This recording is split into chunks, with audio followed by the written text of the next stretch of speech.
என் அன்பு தோழமை உறவுகளை, இந்த வீடியோவில் நம்ம என்ன பார்க்க போகிறோன்னா, எங்களுடைய குரு மடத்திலேயே ஒரு நிலம் இருக்கின்றது. அந்த நிலத்திலே நிறைய பயிர் வகைகளை நாங்கள் பயிரிட்டோம். நெல் பயிரிட்டோம், காய்கறிகள் பயிரிட்டோம், சர்க்கரை கிழங்கு பயிரிட்டோம், இப்போ நிறைய பயிரிட்டோம். ஆனால் அதை பயிரிடுகின்ற பொழுது மனசில் ஒரு சந்தோஷம், நாம் பயிரிட போகிறோம், நமக்கு நிறைய பயிர் கிடைக்க போகுது அப்படின்னு ஒரு சந்தோஷம்.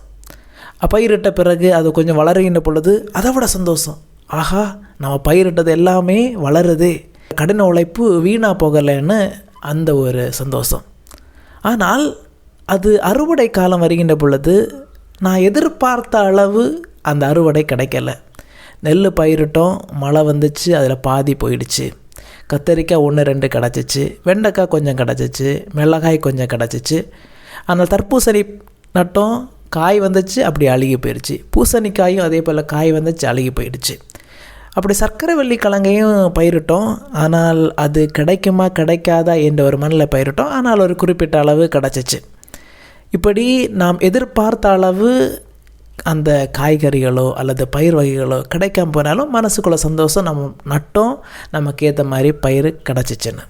இதிலிருந்து நாம் எதை கற்றுக்கொண்டேன்னா, நாம் எந்த அளவுக்கு கடின உழைப்பு போடுகின்றோமோ ஆனால் எதிர்பார்த்த அளவுக்கு நமக்கு பலன் கிடைக்காமல் போகும். அப்படி எதிர்பார்த்த அளவுக்கு பலன் கிடைக்காமல் போகின்ற பொழுது மனம் தளர விடக்கூடாது. அதை ஏற்றுக்கிட்டு மறுபடியும் தொடர்ந்து முன்னேறி செல்லணும். அதுதான் இதில் நான் கற்றுக்கிட்டேன். அதுதான் நம் கடவுளிடம் வருகின்ற பொழுது நிறைய எதிர்பார்ப்புகளோடு வேண்டுதல்களோடு வருவோம்.